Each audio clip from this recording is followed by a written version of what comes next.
Sandy says read, and welcome to the channel. You guys, today we are going to do a Booktube tag.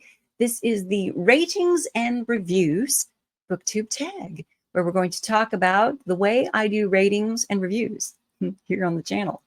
Yeah, I'm about a month late to the party on this, at least a month. I saw this tag over at Luminous Libra, so I need to thank her for doing this tag, but it originated at Gunpowder Fiction Plot. So I will put links to those two channels in the drop-down box below. And you guys, I think you all are aware, if you've been following this channel for any length of time, you are aware that my printer is possessed. My printer is mostly dead, and I cannot print out the questions and prompts for these tags. So I'm going to be reading them off the screen. Yeah. So I'm going to actually flip this thing over to that part so that I can read these prompts while we're going through this tag. We'll see how this goes. All right. The very first prompt asks you to tag some folks. And I don't know who I would tag on this. I'm late to the party, right? I'm at least a month late doing this tag. So everyone who is going to do it probably already has. But if you have not yet done this ratings and reviews tag, then hey, I tag you. You are welcome to do this as well. So let's move on to question number 2. And the birdies in the background are getting a little excited out there in the other room. You will hear them throughout this tag. That's okay. That's okay. Question number 2, how do you know you've just finished a good book? Is it a thinking or a feeling response? You guys, for me, it's usually a feeling response. I usually know that I've finished a good book because you feel it, right? When you're done reading a book, it's like, that was good. Yeah. Also, you know, if I'm still thinking about it, like a few days later, then I know that was a really good book. Like The Book Thief, when I finished that book, you know, when I finished it, I knew it was a good book. I liked the characters. The story itself was moving, right?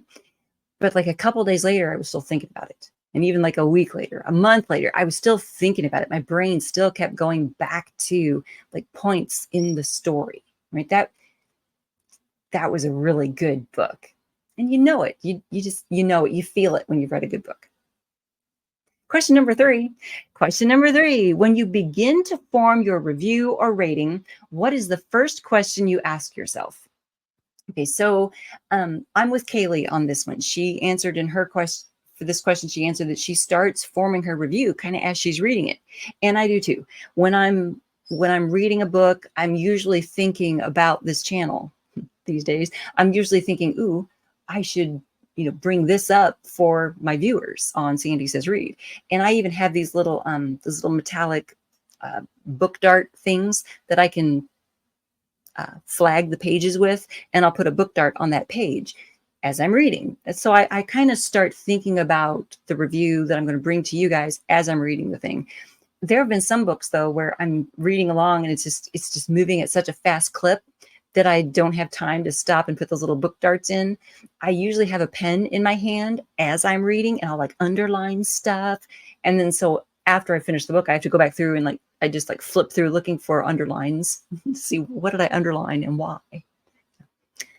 All right. But the first question I ask myself usually has to do with the characters. And I bet character is going to be a running theme throughout this tag. I usually think about the characters and ask myself, okay, what am I going to talk about the characters? Okay. Question number 4. You guys, this is a long one. Question number 4 has like multiple parts. Okay. Number 4. Do you do star ratings? Why or why not? Okay. I do star ratings on like Goodreads and Amazon and BookBub. I don't think I really put reviews anywhere else. That's enough, right? But I do star ratings on those platforms. Okay, if yes, explain your star rating system. You guys, it's crazy. It is random. Okay, like everything else I do on this channel, star rating system is random. Explain your star rating system. What does a good book get in your rating system? Okay, guys, and I think this is going to go with the next part of this question, which is your star rating consistent? No, not at all. Are all your 5-star books better than all your 4-star books? And no, no. Here's why. Let me explain. Let me tell you how that works. Okay, so here on the channel, and does it ask this? Does it, if no, what language you use? Okay, see here on the channel, I don't use star ratings on the channel. Like I just said, I do the stars on Goodreads because you must, right? On BookBub, because you must. Amazon, because you must. It forces you to, right? And so the star ratings happen there, and like Goodreads has a key for you to use. I mean, I think it's 3 stars and above means I liked the book. A 3-star rating on Goodreads means I liked this, and what 4 stars is like I liked it a lot, and 5 stars is I loved it. There's nothing wrong with this book, right? Whatever. Now I don't know that BookBub offers like a key like that. I don't remember if it's. I could probably look since I'm sitting here, right? But I don't think BookBub offers a key like that. And Amazon, I don't remember. Let me explain. My rating system, my star rating system, really depends on whether or not the book was written by a self-published author, an author published by an indie press, or an author published by one of the big 5. And I'm being honest with you guys, it's that way because if you are an author published by one of the big 5, you have a team behind you helping you make that thing pristine. It's going to be right as rain. There's going to be no plot holes. It's going to be perfect content. Everything's going to come together the way it's supposed to come together, right? If you're published by the big 5, one of the big 5, you have a team. You have an agent who helped you first. Then there was an editor who helped you again. There's a couple editors in there, right? There's a content editor. There are people helping you, right?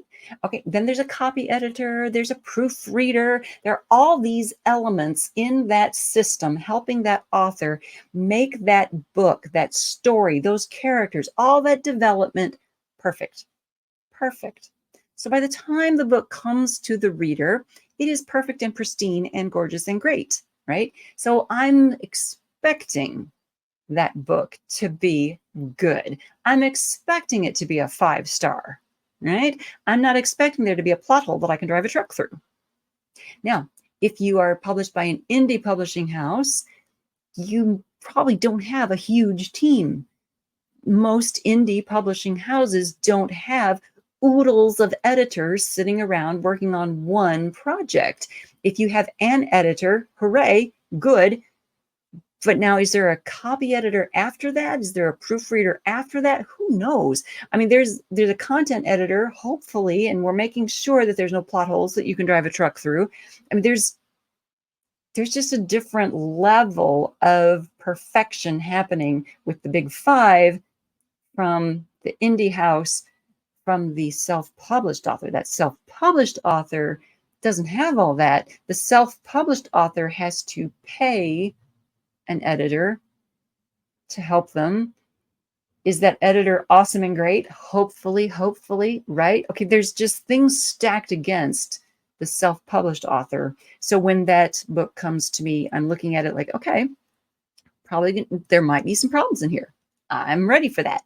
And if there's some typos, I'm not going to freak out. If there's a plot hole, not going to freak out. If a character is in chapters 1 and 2 and they're a side character and they're not that important, and then we lose track of them and we never see them again, okay, I'm not going to freak out.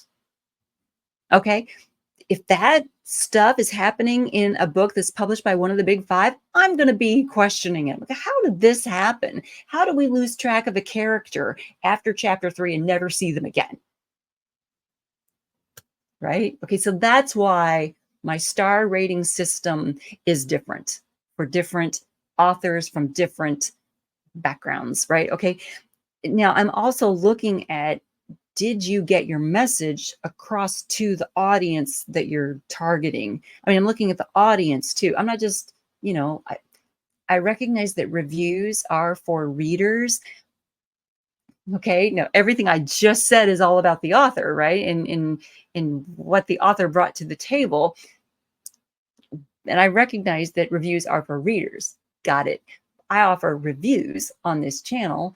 Ratings, I don't know, star ratings are just, I'm terribly uncomfortable answering this question, as you can probably tell from my body language. Should I just move on?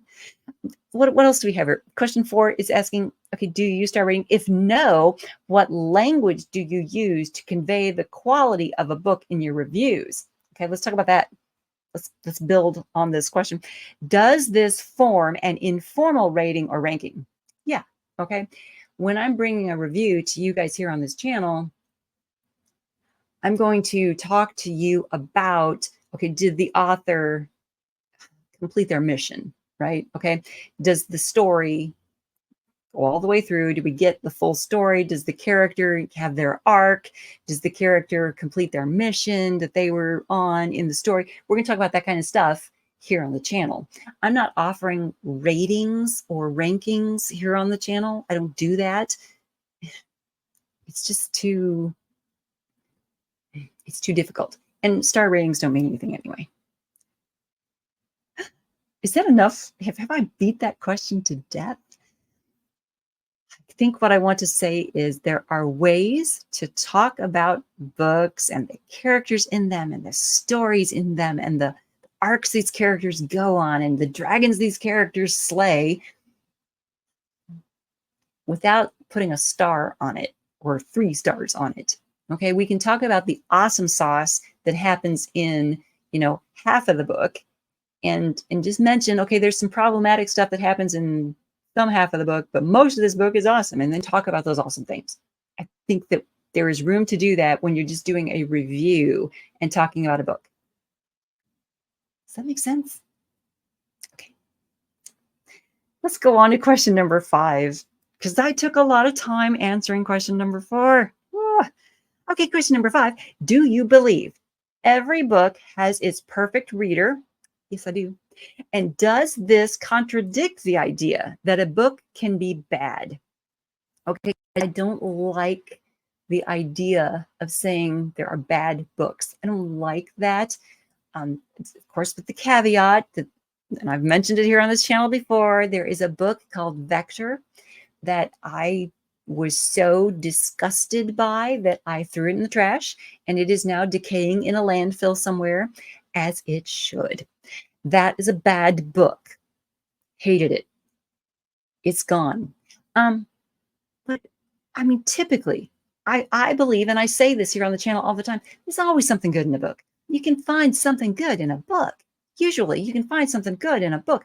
Maybe sometimes that's just the front cover and the art. Maybe that's one of the side characters. Maybe that's, you know, a creature that people come across in the book. Maybe that's a turn of phrase. I mean, you know, page 52 has some character saying some clever quip. Whatever, right? There's always something good in a book, right? You can always find something good in a book. And that something good is what makes it right for some reader out there. We are all different. We're all going through this life at different stages and different phases, and we're different people. So there's a book out there for everybody. There you go. So yes, every book has its perfect reader. Question number 6. What book that you hated have you recommended? No, okay, first of all, the only book I think I've ever hated, oh no, I hated Candide by Voltaire. I did not like that book. And I have not recommended it to anyone. But Vector, you know, I hated it and I wouldn't recommend it to anyone. I'm not going to recommend a book that I hate. Here on the channel, I talk about books that I can recommend, right? I can blah, blah, blah. I can recommend some part of the book for some person in my audience, right? Or I'm not going to bring it to you guys. I have gone to author signing events or conventions or different book fairs, and I've picked up books that I have brought home, and once I got into them, I'm like, oh, Darn. I'm not going to bring one of those books to you here on the channel. I'm not going to talk to you guys about a book that is a disappointment. I can't find something redeeming enough to talk to you guys about. Does that make sense? Are you tracking with me here? I mean, if I can't love the book, if I can't like something in the book, if I can't find the good things in the book, then I'm not going to bring it to you. I'm not going to recommend a book that I don't. If I can't find something redeeming in it, I'm not going to bring it to you guys. Does that make sense? All right, let's move on. Question number 7. What makes a book good, bad, or great by your evaluation? The character. The character, the main character. It's typically the main character. I have had a number of books that I've read so far this year that have had main characters that were kind of meh, right? The story was still good. So you can still have a good book if there's a good story, if there's a good plot, if there's good action, some side characters that are good, right? But typically it's that main character. And dragons. I'm really keen on dragons, right? But yeah, if you've got a good main character who's just, you know, fighting for the good guys, doing good things, I'm probably gonna really like it. Yeah. All right, can we move on to number 8? Question number 8. When evaluating the quality of a book, do you have specific criteria or aspects of the book, such as character development, that you consider? Oh, yeah. Does this change if you are writing an in-depth review versus just thinking about the book for enjoyment? Okay, I don't think this is changing. When I'm evaluating the quality of the book, whether it's for a review here on the channel, for Amazon star reviews, or for enjoyment, I think I'm still going to look at like character development, world building, dragons. I'm going to look at, you know, the movement of the character. Is the character doing something good for a good purpose? Is this a good character? Are we doing good stuff? You know, I just recently read Zimmer's Days of Darkness, right? That character was, the main character was reprehensible. Not as reprehensible as some of the others in the book, but the character was supposed to be reprehensible. We were supposed to root against that character. That story was an allegory for darkness and evil overtaking the world. That story was a story of end times and bad things, right? We weren't supposed to root for that main character, and you didn't, right? Now, the story was good in that it was an allegory for just destruction and despair. Despair. That was thumbs up for despair. But what am I trying to say? I think I'm trying to say that it was a good story, even though that character was despicable. And even though you rooted against that character. But typically, I'm looking for a good main character who's doing good things and who you want to root for, and who you want to, you know, come out on top in the end, right? That's what I'm looking for. And that's what I'm evaluating the quality of the book. Let's move on to number 9.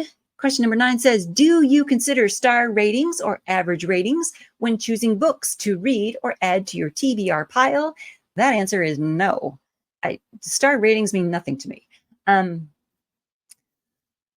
Which, considering I'm an author and I'm always trying to get people to give ratings, you think I would care. But the algorithm out there online is what cares about star ratings, right? I mean, we authors are taught, get reviews, get reviews, get reviews, get reviews early, get as many reviews as you can. I mean, it's like a mantra. It is so much pressure. Believe me, it is so much pressure. But I personally, I don't care about star ratings. I mean, when I walk up to an author's table at an event, there's no star rating hanging above their heads. I don't know what their star rating is for that book that that's sitting there on their table. I don't know. And I don't care. I want to know what's on the back cover. I mean, I'm looking at the front cover to see how pretty that is. What does that look like? Is there a dragon? You know, and then I flip it over and I'm reading the back cover. I want to read the synopsis. I want to see, okay, is the main character named? What's that name? Who is that person? what is that person like? I want that in that quick synopsis, right? And I want to know the plot in that quick synopsis. And then I'm going to be hooked and sold and I'll buy the book, right? I don't care what its rating is on Amazon or Goodreads. I probably should because I've been told to, but I don't care. I don't care. Question number 10. Who on Booktube does reliable and interesting review books that you know you can use to decide if a book is for you or not? What makes their reviews so good? All right. Well, Luminous Libro, whose channel I saw this tag on. Luminous Libro does good reviews of books. Like she just recently did the Little House on the Prairie series. She did a review of all those books in the series. And the whole time, like as she was going through the books, the whole time I kept going, I agree. Yeah, I agree. Yep, I remember that. I agree. I mean, just the whole time I was agreeing with her throughout that because I love the Little House series and I was just agreeing with everything she was saying. Yeah, I trust her reviews of books as she's talking about them. Jill Linsdell does an awesome job of book reviews. And she's cautious too, Jo is. She's cautious not to give away too much of a book. She's cautious not to give away an ending of a book when she's giving her reviews. Jim's books reading and stuff, I've seen him do a couple of like classics, right? Typically I'm seeing him do Booktube tags. I've seen him do a lot of tags and discussion of Booktube topics, but I've seen a couple that were like classic reviews. I've seen that, and he's done a really nice job there. There is a gal, gosh, what is her name? Oh, you guys, but you're watching a brain fart happen here on camera. Oh, I can't remember her name. Funny, clever, sarcastic gal. She does such good like rant reviews of she does like rant reviews of popular TikTok books, like toxic TikTok books, right? I don't always agree with everything that she does reviews of or that she says. We don't see eye to eye on everything, and we don't have to. I mean, she's a smart, strong woman, and she does good book reviews, and I enjoy the like the rant reviews she does of some of these just pretty toxic popular TikTok books, right? Books that have gained popularity off of TikTok is, I guess, how I should phrase that. I will put a link to her in the drop-down box below. I'll link all these people that I'm talking about in the drop-down box below. I'm going to have to look her up because her name has just left my brain. And I feel bad. Her name has left my brain. I want to say Emily, and I know that's not right. You guys, my brain is gone.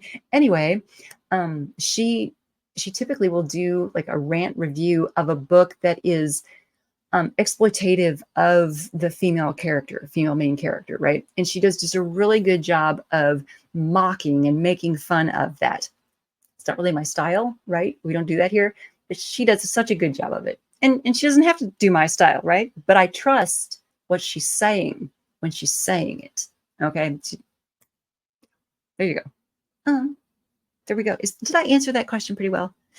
Question number 11. Does that or those booktubers use different language than you to evaluate and review the overall quality of a book? Okay, so that last gal whose name has escaped me, we're going to call her Emily for right now. I know that's not right.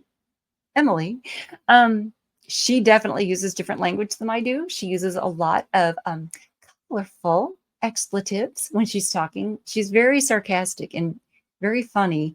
But yes, it's quite salty in her language. So yes, she uses different language, but she is very sarcastic and she gets her point across, when evaluating the review and quality of a book. I would say that Jo and Kaylee, there was another gal that I met at BookNetFest a couple years ago, Brandy. She does a nice job of reviewing books, and she has that calmer, more conversational tone like Jo and Kaylee and I have. It's more conversational. Yeah. Does that answer question 11? Different language than you to evaluate and review. Not really different language. There you go. I will put links to all those folks I've mentioned in the drop-down box below so you guys can check them out as well. That's it, you guys. That's the 11 questions of the ratings and reviews BookTube tag. One of the birds just squawked. I think they're about to go off again. I welcome you to please subscribe to the channel here at Sandy Says Read, because we do BookTube tags from time to time. We do book reviews all the time. We talk about bookish stuff. We have some bookish live stream interviews that happen at least once a month, and there's some more of those coming up. Is that everything we do here? Sometimes it's rambling and crazy. Thank you so much for tuning in. Thumbs up for BookTube tags and bookish things. I have to move off of this screen. You guys, I forgot that I was on the wrong screen. Hold, please. Well, I moved to this other screen. You can see that, yes, we are still recording, and that's good. You guys. All right. Thank you so much for tuning in. It's wonderful to spend a little time chatting about books with you guys. I welcome you to answer any of these questions that you wish in the drop-down box below. No, in the comments below. Get a conversation started, if you wish, about how you review books. Do you do star ratings on books when you're reviewing stuff? You guys are readers. How do you rate and review books in your lives? All right. I'll see you guys in the next one.